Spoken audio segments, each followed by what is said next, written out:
భవాని లోకాల నేలే ఓంకార రూపమమ్మా తల్లి నీ మహిమల్ని చూపవమ్మా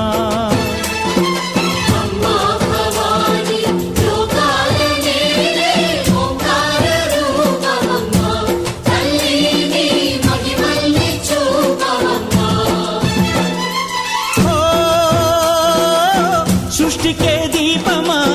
శక్తికే మూలమా సింహరథమే నీదమ్మా అమ్మ దుర్గమ్మ భక్తులను దీవించుమా